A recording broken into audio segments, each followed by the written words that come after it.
My name's Gareth Roberts. I'm the leader of the council here in Richmond upon Thames, and we are here to evangelise, for want of a better word, about the benefits of cargo bikes and what they can do for families and individuals and businesses around the borough. And we have a absolutely top-notch panel who are going to tell you all about their own personal experiences of cargo bikes, and I will ask them to introduce each of them in turn and who they are. So, Nick. Hi everyone, my name is Nicola and I have co-founded a charity called Cllr for School Run, and we promote safe, clean and green school runs for families and do a lot of raising awareness of some of the issues around the school run. And a big part of what we promote is cargo bikes as such an exciting solution for family travel. And personally, I have 3 kids and a cargo bike, a trike, which has revolutionised our lives in loads of different ways. So really happy to be here today. Hi, I'm Ehmann, and I'm chair of Richmond's Transport Committee. So, to a certain extent, the sort of author of today's event, and I think both as a leader in terms of our transformation as a borough on transport, similarly to I think your comments earlier, I'm also a parent of 3 children, and I have my own personal sort of experiences with using a cargo bike as a way of not having to rely quite so much on the car, and I'm sure we'll get onto that a bit later. Will.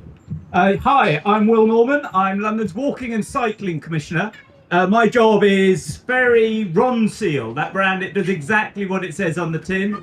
I want to see more people walking and more people cycling around the city instead of taking cars and motor vehicles. And obviously cargo bikes and the growth of cargo bikes, not just in central London, but you look at the number around us today, is absolutely fundamental to that shift in the sort of city that we want to see, being greener, cleaner, healthier, and frankly, more fun. There you go. Excellent. Fun is what we're here for. And, well, we're also here for questions, to be frank. And the first question, which I'm going to ask all of the panelists, is it's a bit of a miserable one, but it's something we need to address. And it's, what do you see as the biggest barriers to wider adoption of cargo bikes for local journeys, and how do we overcome those barriers? A free-for-all is here. You want to go? Yeah. Sure. So I think the biggest 3 barriers. One is cost. You know, to own your own cargo bike is still quite expensive, and I think that some of the solutions around that are proliferation of second-hand bike markets for cargo bikes, as well as community bike hires like our bike. The other barrier, massive barrier, is having safe cycle infrastructure for parents to feel safe taking their very precious cargo around cities on. And I think the third one that always comes up when we run our cargo and cakes events is like, where do I store it? It's the first question people ask. And I think, again, a solution for that is to have secure storage for cargo bikes, so that it's as easy and safe as parking your car. So I agree with all of those. I think cost is clearly a factor, but I think it's worth saying on cost that it depends what you're comparing it with. And I think one of the things that we need to emphasize more is that when you compare obviously the cost associated with buying a cargo bike compared with having a second car or indeed a first car, it's really a much smaller outlay and as versatile. But I think there's one other thing that I would add above and beyond what you've said, which is it's that kind of novelty point. So I think it's the fact that the biggest barrier that I would observe is there's a curiosity. You can see that in the eyes of people as you cycle past them, as I do. They see these bikes and they're amused, they're excited, but they don't quite know how to get involved. And I think one of the things is, as I hope we're doing today, is getting people closer to the bikes and actually on them and riding them, I think is probably the most significant hurdle to jump. Because I think once you've ridden one of these things, I think just suddenly the scales fall from your eyes, and I think you realize this can be transformational and it can be for me. So I think you see people on these bikes and you think, they're a bit otherworldly, you know, that's not me. But the moment that it becomes you, I think that's the real opportunity. And I think the point about storage that you've made is so key. And I think that's why it's important that we provide facilities for that and that we continue to work on ways to make it easier to house these bikes. But the design of these bikes as well, and the 2-wheelers and so on, they're obviously a lot more functional than some of the bigger, bulkier ones that people have in their mind's eye too. Well? So I'm in the unfortunate position of going at the end of this, so I'm very much going to say, well, I agree with Nick. I agree with everybody and everything that's been said on this panel. But I do think this point around familiarity is fundamental and this becoming normal. I remember going out on a cargo bike ride in central London a few years ago, and it got described in the press as Will Norman and the wacky races. Yep. And to be honest, it did look a bit like that to begin with. It was novel. People were unfamiliar. There was a lot of what on earth is that? Oh, I do apologise. Phoning you now. Exactly. So I do. So there is this point around, but that is changing, and that is changing. And I think where I get great optimism is the fact that we have seen massive growth in cargo bikes in the recent years, and I don't like the terminology cargo bikes. I never saw my children as cargo. I think it's a very odd way of describing my kids. They are many words, both good and bad.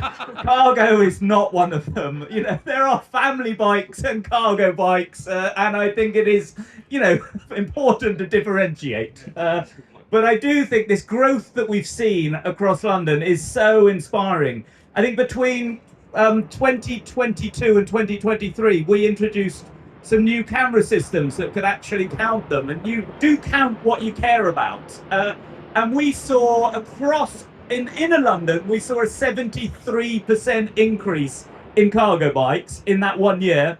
But it's not just limited to inner London, and we're here in outer London in Richmond, sunny Richmond, and you can see the number here across all of London. We've seen a 63% increase. So the idea of these being weird, wacky, strange things for, you know, that are sort of how a fringe mode of transport, that's changing. And so that will create a virtuous cycle, as both Alex and Nicola talked about, in terms of more people being familiar with it, more people wanting to take their kids around, more people going, oh, can I try one of those? Oh, that looks interesting. Maybe I don't need a second car. Maybe I don't need a car. Maybe I need to think, maybe it's cheaper than having a van. And that's exciting. Well, I mean, the weirdness is, I mean, I've had a box bike now for about 15 years, and I used to get people stopping me in the street and asking, did you make that yourself? And I didn't know.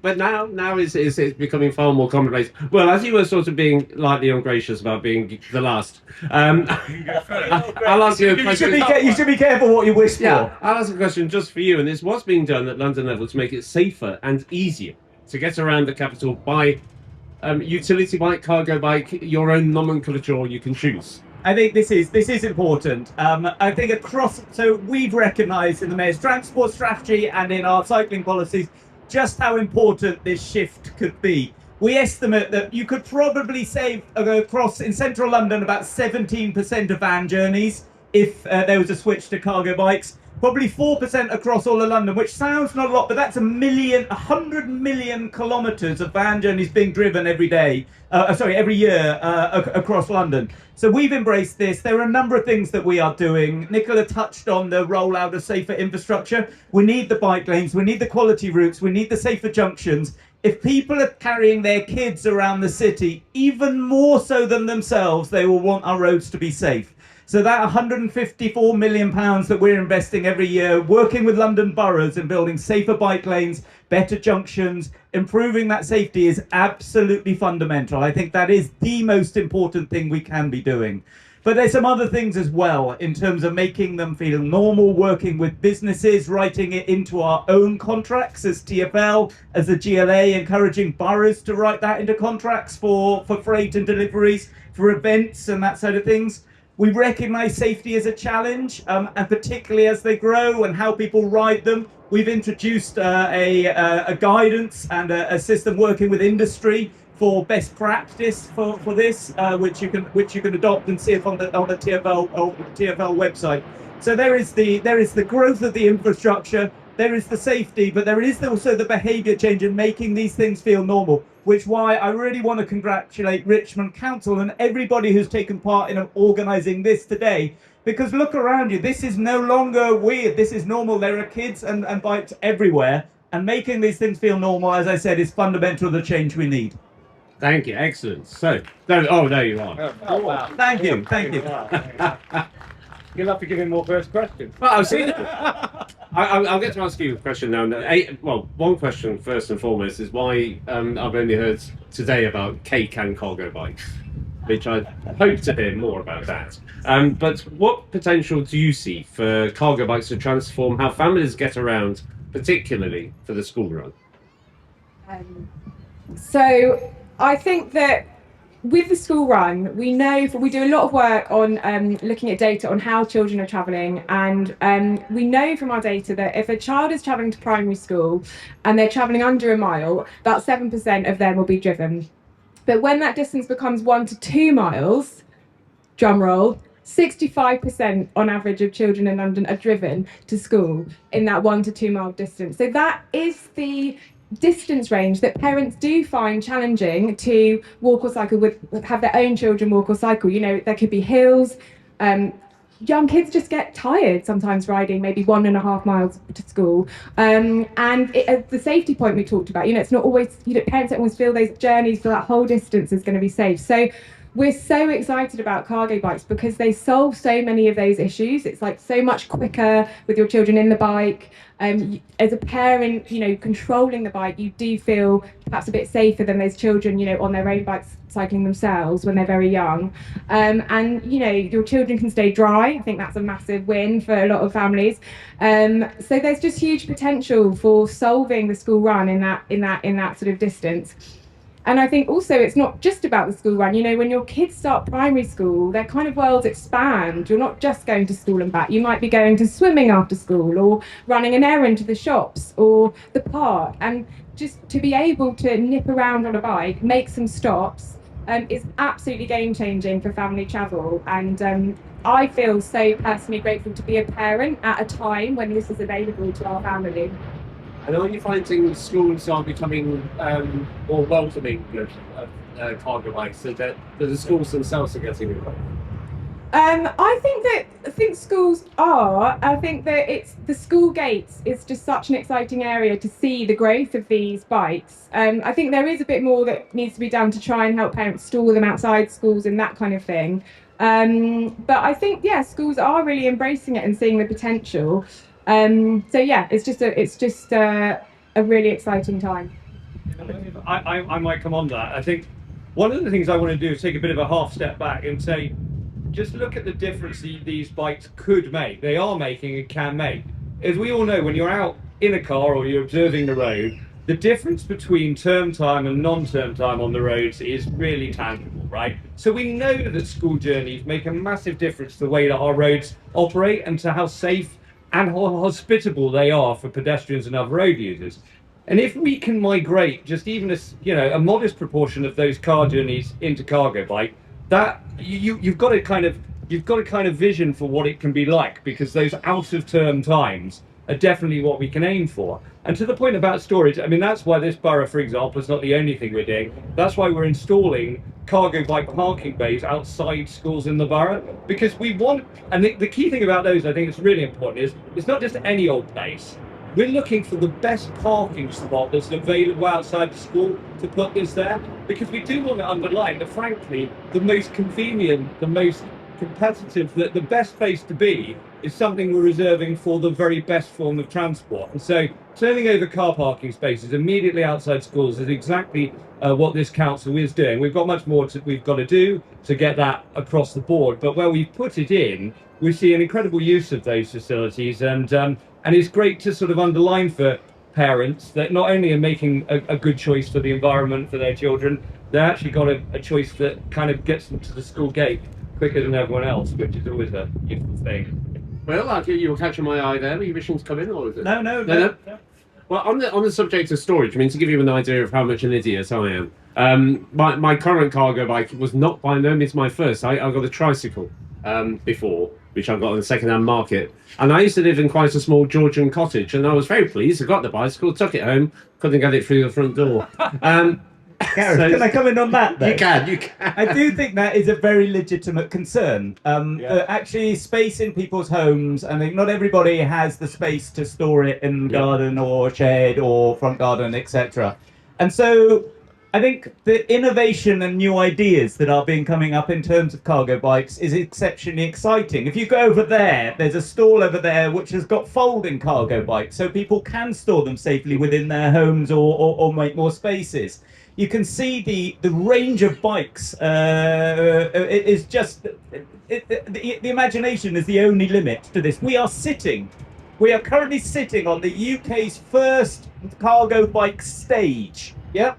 This is a mobile stage that you can cycle off on afterwards. I think it is the first one in the UK. So Velo concerts, if anyone wants to hire it. I hear the whole Viennese Symphony Orchestra can sit on one of these in Vienna. So there's literally no bounds to what what a cargo bike can do. Can I, Gareth, before we return to your Georgian cottage, which I think is important, but I think on the same point, that's why in my own personal journey, I think it was very useful that we had Pedal My Wheels, which is that try before you buy service. So for about 3 months, you get subsidised access to borrowing one of these bikes. And if you decide to buy it at the end, then the costs from having rented it and netted off the final purchase price. What I mean by that is I remember I didn't live in a Georgian cottage quite like you, Gareth, but we had a Victorian house with a small front garden. And one of the kind of key prerequisites was, would this get through the gate? Would the turn make it into the front garden and be able to be parked there? And the answers to the bike that's just over there that I've still got to this day was yes and yes. And that's why in the end we ended up buying it. But clearly you wouldn't have wanted to spend X thousand pounds on a bike and then find, like you, admittedly at lower cost, it didn't quite fit. Well, this is true. Well, I'm going to come to Alex next because this will give him the opportunity to talk about Richmond's innovative and groundbreaking hire programme of cargo bikes. Oh, well. And so what has Richmond Council introduced to make it easier for families and businesses to switch from cars to cargo bikes for local journeys? Well, I've already stolen my own thunder, but it is basically that. We have the opportunity, if you go on the council's website, you'll be able to see there's a facility there to be able to basically rent for, I think, up to 3 months, these bikes at reasonable cost. And you can therefore decide whether it works for you, both practically in size terms, but also just in terms of your lifestyle. At the end of it, should you decide it doesn't work for you, and I pretty much guarantee you won't, you obviously, you've only been on for the modest amount of money that's involved. And I believe that we do subsidise that offering as well, quite significantly. But I think the key thing is, if and when you decide to buy, which I think most people probably will, you get all of that money is not sort of lost. And so you can have that net off the price. And I think that is a really useful dynamic, because much like what we were talking about today about being able to try, I think if you can't try it at an event like today, in the privacy, as it were, of your own home, your front garden and the roads around your home, you can do that at relatively limited cost. Certainly nothing compared to the cost of buying a new car. And before I bring in Will, we have a few dotted rounds hosted by businesses, if I remember correctly, that people can... Oh, yeah. Well, you're well done for reminding me, Gareth. There's so many things going on that one often forgets, but we do absolutely have the hour bike rental at a number of kind of key town centre locations where you can rent by the hour. And in fact, when I went on a cycle ride with a number of colleagues and friends yesterday in Richmond Park, it was really interesting to see that those rental bikes by the hour were being used to take families out for picnics and so on in the parks. So, there's a good range of offerings, and I hope that we'll continue to build on them in future years. Excellent. Well, I was going to add to that. There's obviously a role for the Mayor and TfL at a strategic point across London, which talked about. There's that clear role for councils, and Richmond is leading the way in this space on cargo bikes in this neck of the woods. But there's also a role for people who are cargo bike users. Yep. You cannot meet people who are more passionate and more evangelical. You can just tell from Gareth and his tricycle, or Alex and his bike, or go around and talk to anybody who's got a cargo bike or a family bike. They are evangelical, and they have so much passion around this. And my call is also for those people to be evangelists around this. Talk to other people, let people share it. And I know, Nicola, with the school run work, you're looking at something along those lines on how can that make a difference? Yeah, absolutely. So we capitalising absolutely on the joy that people who own and use cargo bikes have for their bikes. I would call it joy. I think Will commented that it was slightly annoying earlier, but let's stick with joyful. So we run, there's a couple of things that I think will be really useful to people here. In terms of just getting that familiarity, we run events called Cargos and Cakes, which are literally little pop-up events outside schools. And they are absolutely manned by parents who love their bikes, bringing them along for other parents to try. And it's absolutely about, that familiarity, where children and parents are already gathering and giving parents a chance to just have a go.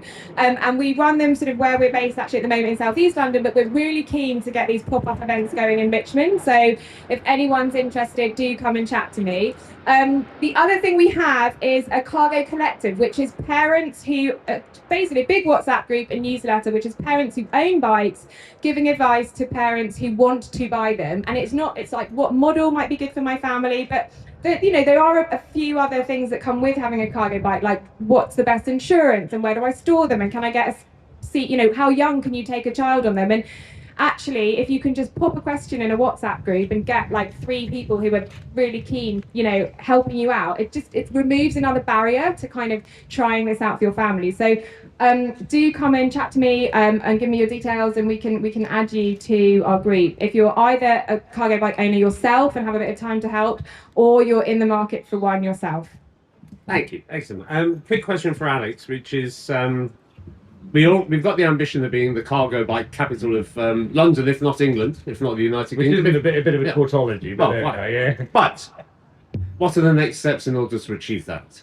Oh, well, I mean, I can't go spilling everything that we might want to do because, if there's no surprise, then it's not interesting. But I think what we have to do is take what we've developed in terms of some of this infrastructure and some of the offerings, and we need to keep checking what works and what doesn't and build on that which does. I think one of the things that we have to do is, frankly, make sure that an event like today's is not a one-hit wonder. Personally, we haven't had a review yet. It's still in the middle of the day, but I'd like for us to be doing this every year and building on it and seeing numbers that attend grow, participation grow, develop the proposition.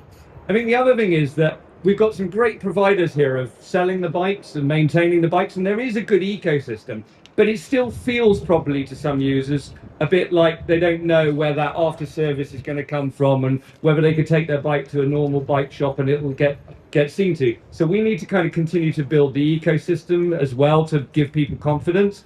Building the infrastructure that Will talked about in terms of lanes and safe cycling is still critical.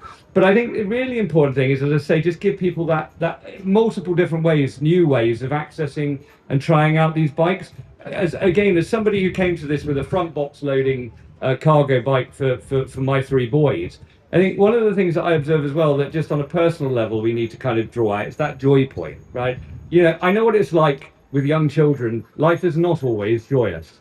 It is frantic. They're there in the front row, ladies and gentlemen. It is, and not always. It is frantic. It is sometimes painful. And I think the thing is, the flexibility that the cargo bike gives you, both to be able to move around, to be able to get ahead of traffic, is great. You can get to that swimming lesson or whatever that you would otherwise miss. But the other thing is, the amount of conversations that I've had with children, my children, what to say, but in the front box with me, is so different from that divisive experience of being at the front of a car with them behind you, probably staring at a screen.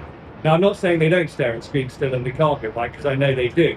But we've had more conversations to and from school than I think we ever would have done in the car. And I think that psychological, that social element of the bike is just so important. And we need to continue to kind of emphasize that and show people what that can do for them and their families. Excellent. Well, absolutely. I was going to come on. There's also something everybody can do in this space, even if you don't want to necessarily own a cargo bike or a family bike yourselves.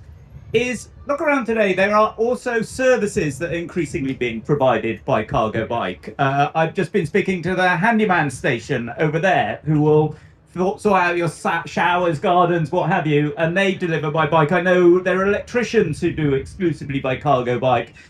There's coffee. Not everybody wants a stage, but if you do need a stage for whatever event.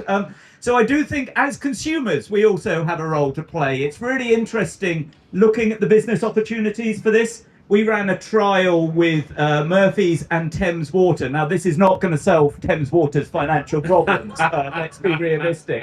But when they switched from their vans to cargo bikes, they found they saved 22 hours a month for that driver because the cargo bike was more efficient. Amazon are using it. DHL are piloting a trial using the river and cargo bikes to move around. So also there's that consumer power that we all have, irrespective of what mode of transport we use ourselves, to ask for those greener, cleaner modes of transport. It's in their interest, it's cheaper, it's more efficient, they can save money for those local deliveries. And if we can switch more of those to local deliveries and servicing to bikes, then it will be cleaner, greener, healthier, safer on the roads for those of us who are cycling and people who are crossing the roads, as well as being good for business.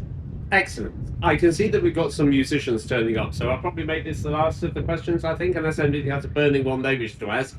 I'm going to go straight down the line and ask, what's the one thing which each of you would like to see happen in the next 12 months to accelerate the uptake of cargo bikes?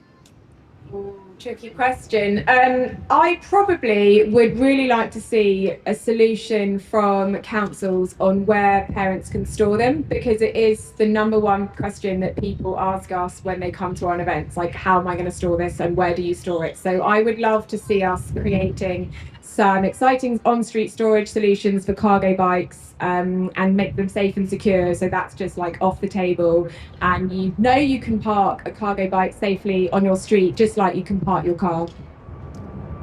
So I think just to say on that, I think that's exactly one of the avenues we are exploring. There's a great facility here from Cycle Route that offer a cargo bike hangar for that purpose.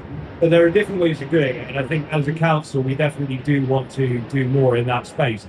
The one thing I would probably say, that perhaps it's a bit hopeful to imagine we'll do it in a year, but let's be aspirational here, would be that we had the ability to deliver a cargo bike enabled consolidation hub.